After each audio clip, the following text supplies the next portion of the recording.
Hi, Disline McNadd here. I'm going to do a video on the childhood that may have played a part in the creation of the narcissist later on in life. I'm going to start with some examples from my ex-wife and ex-girlfriend. And,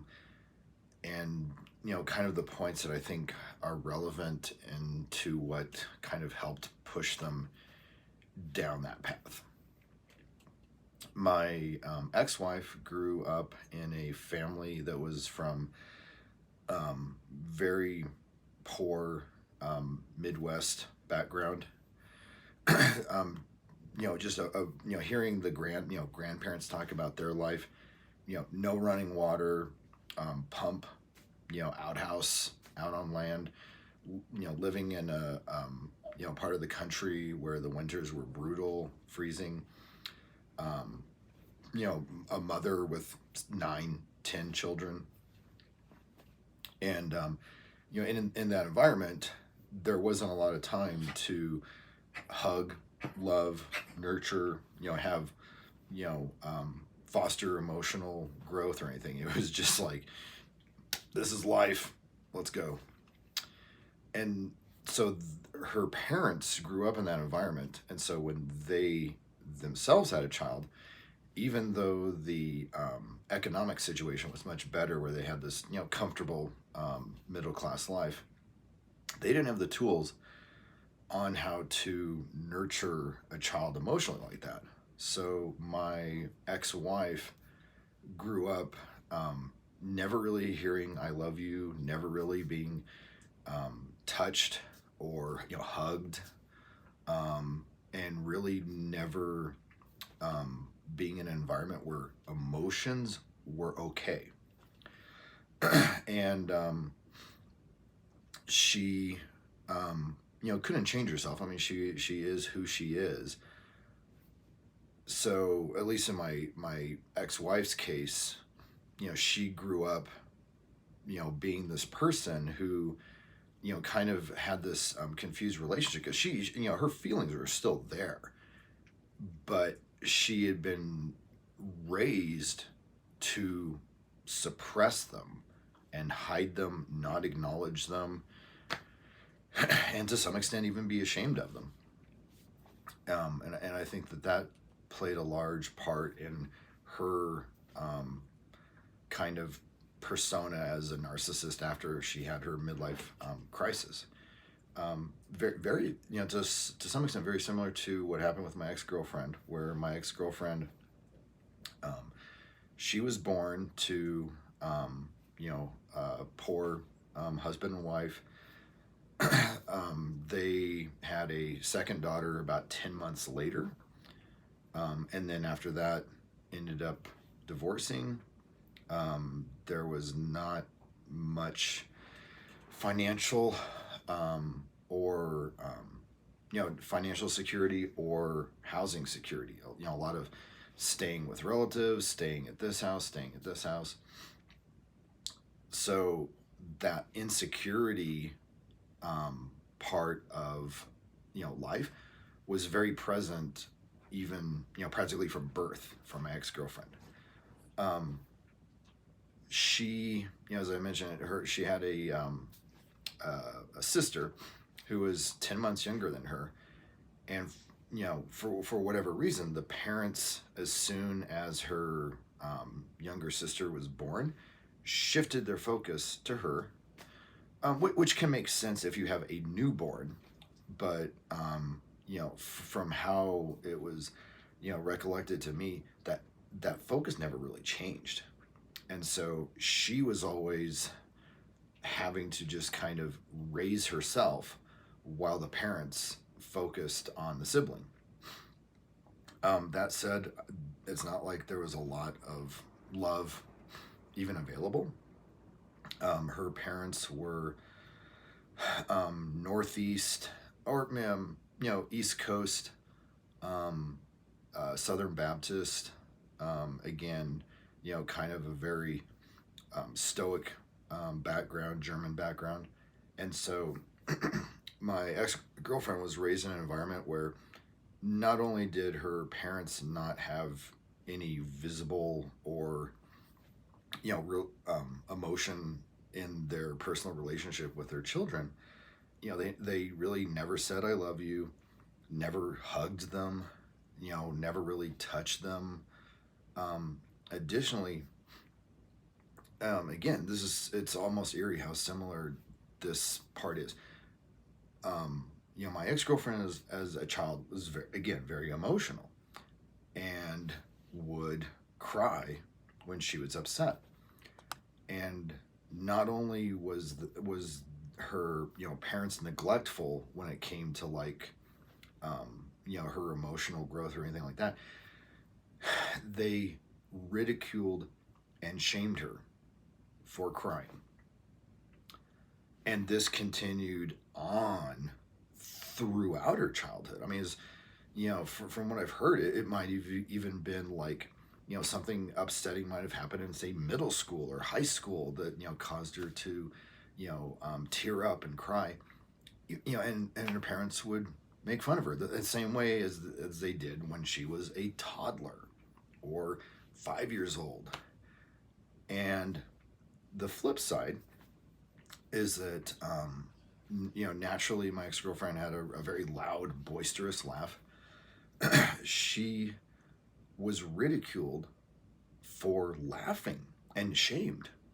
And basically, the family might be watching a funny movie and she would be, laughing, and everyone would just turn and ridicule and shame her for making so much noise, for laughing that way, for laughing at that joke. I mean, just the attacks, the wearing down.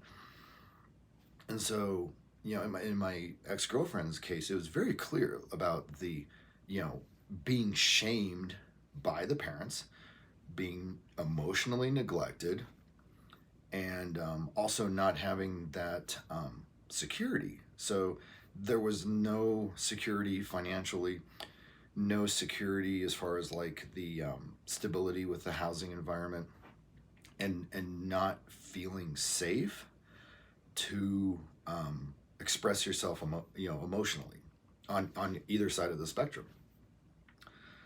Another thing that you'll hear, I would assume very often from narcissists when they describe their childhood, is that they'll say that they felt like an outsider. And my ex-girlfriend would tell stories about how she felt like an alien, how she felt like she was on from a different planet, because her playmates, she realized this at a very early age, might be laughing or going and doing something like the social norms and kind of even social interactions were confusing to her. Like, she didn't get it. She had to I think the phrase is cognitive empathy. She had to learn to act the way the other kids acted, and act the way that she saw people on TV act and stuff like that. And it wasn't that she didn't have feelings, it was just that they didn't line up with the feelings and behaviors and reactions that the people around her had. And so, not to go off on too much of a tangent here, but, she's very aware of these quirks. She took it in a different direction, and she said, or she just, decided, oh, I'm autistic. Took the test, passed, squeaked in. She's on the spectrum, but squeaked in. And for her, again, she used that as a covert narcissist would. It was a free pass. She does something that's rude. Oh, I'm on the spectrum. She does something that's inconsiderate. Oh, I'm on the spectrum. Does something that's like very abnormal with like social norms, and behavior. Oh, I'm on the spectrum. Just gave herself a free pass. That said, I'm not going to argue or debate the fact whether or not she is autistic or on the spectrum. She could very well be. that's to me that's irrelevant. Whether or not she's a narcissist, and the actions that she took, the things that she says, etc., should be viewed as or viewed through that lens. So, I give some examples of my ex-wife and my ex-girlfriend and their childhoods, and kind of the environment that I think really set the course for them forming, as adult humans into narcissists. Um, Based upon that, maybe there was some potential there when they were born, but I don't think that I mean, my gut is just, it doesn't feel like narcissists are born. I think they're made. I don't think that everyone that grows up in the same environment will automatically become a narcissist. Um, I think that there's some potential there, some people more so than others. But I think that the vast majority of the reason why is their childhood and the impact it has upon them, forming. That said, kind of flipping, 180 from the specifics to like the general issue of, the childhood of the narcissist. I know that, there might be people out there who want to say, "Oh my God, we should have sympathy for them. They had bad childhoods. We should keep that in mind. We need to have empathy towards the narcissist." No, I do not. That is a very dangerous perspective to take. And the analogy I like to use is about, say you have a dog, very cute dog. It's 2 years old. Friendliest dog in the world, absolute angel, never does anything wrong, nothing bad. It's playful, it's loving, very plays well with children and other dogs and stuff. And say it's in the backyard, and there's a field back there, and one day the dog's playing back there, and it sees this raccoon. And the raccoon's, it's in the middle of the day and it's acting weird because the raccoon is rabid.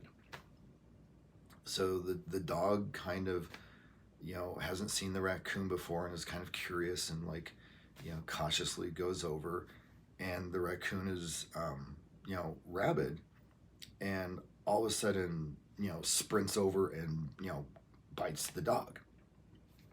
Maybe the dog fights back and stuff. But the dog leaves and gets sick and gets rabies from the rabid raccoon. Okay, at that point you have this dog that was an angel, best, friendliest dog in the world. Now it has rabies. Now the dog, when you go to pet it, it bites you.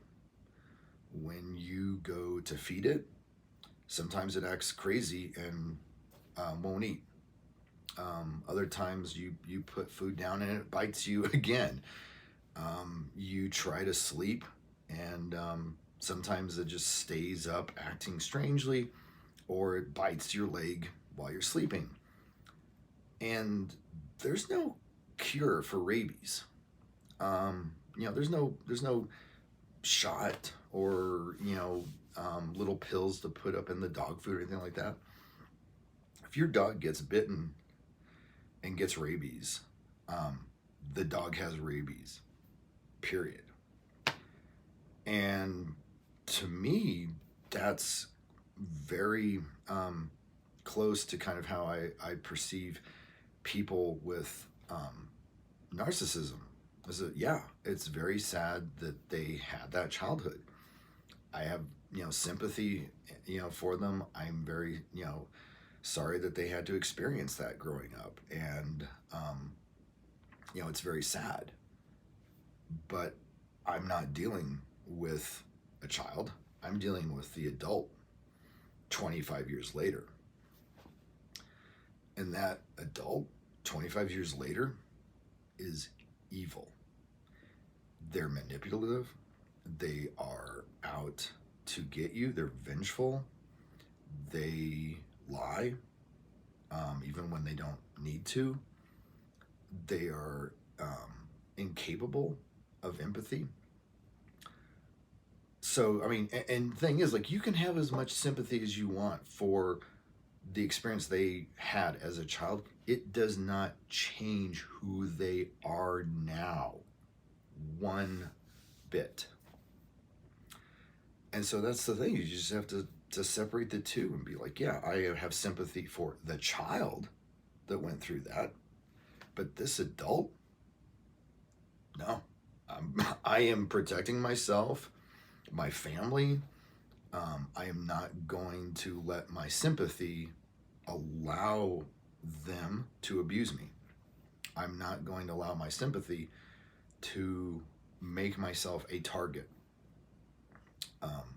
And so, as sad as it is to hear these stories about the environments in which, these children grew up and later, grew into narcissists,